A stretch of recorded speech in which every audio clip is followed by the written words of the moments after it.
Hi friends, welcome back to my channel.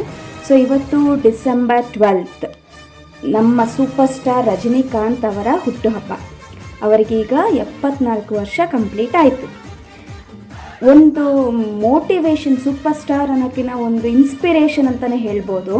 ಯಾಕಂದರೆ ಅವ್ರು ಬಂದಿರೋಂತಹ ಒಂದು ಜರ್ನಿ ಇದೆಯಲ್ಲ, ಅದು ತುಂಬಾ ಇನ್ಸ್ಪಿರೇಷನ್ ಆಗುತ್ತೆ. ಬಿಕಾಸ್ ಅಷ್ಟು ಕಷ್ಟಪಟ್ಟಿದ್ದಾರೆ. ಅವರ ಬಗ್ಗೆ ಒಂದು ಸಣ್ಣ ಕತೆ ಹೇಳ್ತೀನಿ. ಸೊ ಇವರ ಮೊದಲನೇ ಹೆಸರು ಏನಂದರೆ ಶಿವಾಜಿ ರಾವ್ ಗಾಯಕ್ವಾಡ್ ಅಂತ. ಇವರು ಜನಿಸಿದ್ದು ಬಂದ್ಬಿಟ್ಟು 12ನೇ ಡಿಸೆಂಬರ್ 1950 ಬೆಂಗಳೂರಿನಲ್ಲಿ ಜನಿಸಿದ್ದಾರೆ. ಇವರ ತಂದೆ ಬಂದು ರಾಮೋಜಿರಾವ್ ಗಾಯಕ್ವಾಡ್ ಮತ್ತು ತಾಯಿ ಜೀಜಾಬಾಯಿ. ಬಟ್ ಏನಂತಂದರೆ ಇವರಿಗೆ ಒಂದು 9 ವರ್ಷ ಆ ಥರ ಇರುವಾಗ, 8ರಿಂದ 9 ವರ್ಷ ಇರುವಾಗ ಅವ್ರ ತಾಯಿನ ಕಳ್ಕೊತಾರೆ. ಅವರ ತಂದೆ ಬಂದ್ಬಿಟ್ಟು ಪೊಲೀಸ್ ಕಾನ್ಸ್ಟೇಬಲ್ ಆಗಿ ಬೆಂಗಳೂರಲ್ಲಿ ವರ್ಕ್ ಮಾಡ್ತಾ ಇರ್ತಾರೆ. ಅವರ ಒಂದು ಪ್ರೈಮರಿ ಎಜುಕೇಷನ್ ಏನಿದೆಯಲ್ಲ, ಅದು ಗವಿಪುರಂ ಸರ್ಕಾರಿ ಶಾಲೆಯಲ್ಲಿ ನಡೀತಾ ಇರುತ್ತೆ. ಆ ಟೈಮಲ್ಲಿ ಇವರ ಬ್ರದರ್ ಬಂದ್ಬಿಟ್ಟು ಇವ್ರನ್ನ ರಾಮಕೃಷ್ಣ ಆಶ್ರಮಕ್ಕೆ ಜಾಯಿನ್ ಮಾಡಿಸ್ತಾರೆ. ಅಲ್ಲಿ ಇವರು ಸ್ವಲ್ಪ ವೇದಗಳನ್ನ ಮತ್ತು ಸಂಸ್ಕೃತಗಳನ್ನ ಕಲ್ತ್ಕೋತಾರೆ. ಆಗ ಕಲಿತಿರುವಾಗಲೇ ನಾಟಕಗಳಲ್ಲೆಲ್ಲ ಭಾಗವಹಿಸ್ತಾರೆ. ಇವರ ಅಭಿನಯ ಅಂತೂ ತುಂಬಾ ಎಷ್ಟೊಂದು ಜನಕ್ಕೆ ವಿಭಿನ್ನವಾಗಿ ಅನಿಸುತ್ತೆ. ಬಿಕಾಸ್ ಅವರ ಸ್ಟೈಲ್ ಬೇರೆ ಥರನೇ ಇರ್ತಿತ್ತು. ಅದಾದಮೇಲೆ ಇವರು 6ನೇ ತರಗತಿನ ಕಂಟಿನ್ಯೂ ಮಾಡೋಕ್ಕೆ ಆಚಾರ್ಯ ಪಬ್ಲಿಕ್ ಸ್ಕೂಲ್ಗೆ ಜಾಯಿನ್ ಆಗ್ತಾರೆ. ಅವರ ಒಂದು ವಿದ್ಯಾಭ್ಯಾಸ ಮುಗಿಸಿದ ಮೇಲೆ ಅವರ ಒಂದು ಲೈಫ್ ಲೀಡ್ ಮಾಡೋಕ್ಕೋಸ್ಕರ ಅವ್ರಿಗೆ ಬೇರೆ ಯಾವ ಕೆಲಸನೂ ಸಿಗ್ತಿರಲ್ಲ. ಅಂತಹ ಸಮಯದಲ್ಲಿ ಅವರು ಕಾರ್ಪೆಂಟರ್ ಆಗಿ, ಇನ್ಯಾವುದೇ ಒಂದು ಕೂಲಿ ಕೆಲಸ ಆಗಲಿ, ಈ ಥರ ಬೇರೆ ಬೇರೆ ತರಹದ ಕೆಲಸಗಳನ್ನೇ ಮಾಡ್ತಾ ಬರ್ತಾರೆ. ತುಂಬಾ ಕಷ್ಟಪಟ್ಟಿದ್ದಾರೆ ಅವರು. ಅದಾದಮೇಲೆ ಸಿಕ್ಕಿರೋದೇ ಈ ಬಸ್ ಕಂಡಕ್ಟರ್ ಅನ್ನೋ ಒಂದು ಕೆಲಸ. ಆ ಕೆಲಸನೇ ಅವ್ರಿಗೆ ಒಂದು ಟರ್ನಿಂಗ್ ಪಾಯಿಂಟ್ ಆಗುತ್ತೆ.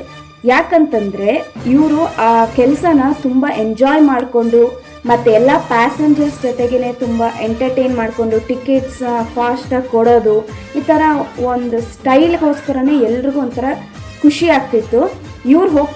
ಇವರು ಕಂಡಕ್ಟರಾಗಿ ಕೆಲಸ ಮಾಡ್ತಿದ್ದ ಬಸ್ ರೂಟ್ ಬಂದ್ಬಿಟ್ಟು ಆಗ 10A. ಅದರ ಬಸ್ ಡ್ರೈವರ್ ರಾಜ್ ಬಹದ್ದೂರ್ ಅಂತ. ಅವರು ಇವರ ಒಂದು ಬೆಸ್ಟ್ ಫ್ರೆಂಡ್ ಆಗಿರ್ತಾರೆ. ಇವರು ಒಂದು ನಾಟಕದಲ್ಲಿ ದುರ್ಯೋಧನನ ಪಾತ್ರ ಮಾಡ್ತಾರೆ. ಆ ಪಾತ್ರ ನೋಡಿ ಯಾರೇ ಎಷ್ಟೇ ದುರ್ಯೋಧನ ಪಾತ್ರ ಮಾಡಿದ್ರೂ ಇವರಷ್ಟು ಚೆನ್ನಾಗಿ ಪಾತ್ರ ಯಾರು ಮಾಡಿರಲ್ಲ. ಆ ಥರ ಒಂದು ಅಭಿಪ್ರಾಯದಿಂದ ಇವರ ಫ್ರೆಂಡ್ ರಾಜ್ ಬಹದ್ದೂರ್ ಅವ್ರು ಏನಿದ್ದಾರಲ್ಲ, ಅವರು ಇವ್ರಿಗೆ ಇಲ್ಲಿದ್ರೆ ಆಗಲ್ಲ, ನೀನು ಮಡ್ರಾಸ್ಗೆ ಹೋಗು, ಅಲ್ಲಿ ನೀನು ಸಿನಿಮಾ ಟ್ರೈನಿಂಗ್ ತಗೋ, ಕ್ಲಾಸಸ್ಗೆ ಹೋಗು ಅಥವಾ ಸಿನಿಮಾ ಅಪರ್ಚುನಿಟೀಸ್ ತಗೋ ಅಂತ ಅಂದ್ಬಿಟ್ಟು ಒಂದಷ್ಟು ದುಡ್ಡನ್ನ ಕೊಟ್ಟು ಕಳಿಸ್ತಾರೆ. ಇಲ್ಲಿ ಬಂದಾಗ್ಲೂ, ಚೆನ್ನೈಗೆ ಹೋದ್ಮೇಲೂ ಅಲ್ಲೂ ತುಂಬ ಅಪರ್ಚುನಿಟೀಸ್ಗಾಗಿ ಕಾಯ್ತಾರೆ. ತುಂಬಾ ಕಷ್ಟಪಡ್ತಾರೆ. ಎಷ್ಟೊಂದು ಡೈರೆಕ್ಟರ್ಸ್ನ ಮೀಟ್ ಮಾಡ್ತಾರೆ. ಎಷ್ಟೋ ದಿನ ಊಟ ಇಲ್ಲದೇನೂ ಕೂಡ ನಿದ್ದೆ ಮಾಡಿದ್ದಾರೆ ನೈಟಲ್ಲಿ. ಅವ್ರಿಗೆ ತುಂಬ ಕಷ್ಟಪಟ್ಟಿದ್ದಾರೆ ಜೀವನದಲ್ಲಿ.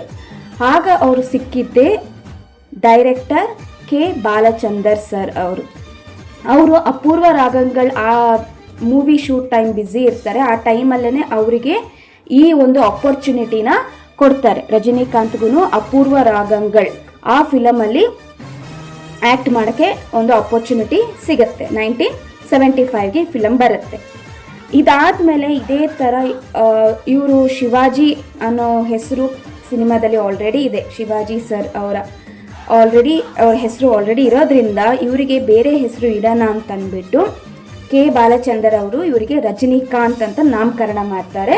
ಇವರ ಆರಾಧ್ಯ ದೈವವಾದ ಗುರು ರಾಘವೇಂದ್ರ ಸ್ವಾಮಿಗಳವರ ದಿನದಂದು, ಅಂದರೆ ಗುರುವಾರದಂದು ನಾಮಕರಣ ಆಗುತ್ತೆ ರಜನಿಕಾಂತ್ ಅಂತ.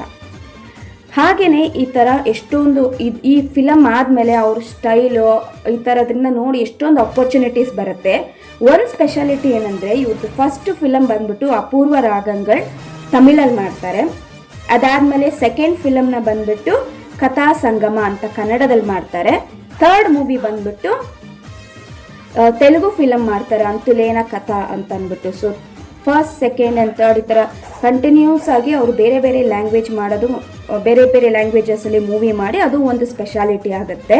ಸೊ ಇದೇ ಥರ ಎಷ್ಟೊಂದು ಮೂವೀಸ್ ಮಾಡ್ತಾ ಅವ್ರ ಸ್ಟೈಲು, ಅವರ ಒಂದು ಆ್ಯಟಿಟ್ಯೂಡು, ಮಾಸು ಎಲ್ರಿಗೂ ಇಷ್ಟ ಆಗ್ತಾ ಬರುತ್ತೆ. ಹೀಗೆ ಇರುವಾಗಲೇ ಅವ್ರಿಗೇನಾಗುತ್ತೆ 1978 ಆ ಟೈಮಲ್ಲೇ ಆ ಒಂದು ವರ್ಷದಲ್ಲಿ 20 ಮೂವಿಗಿನ್ನ ಜಾಸ್ತಿನೇ ಮಾಡಿರ್ತಾರೆ. ಓಕೆನಾ.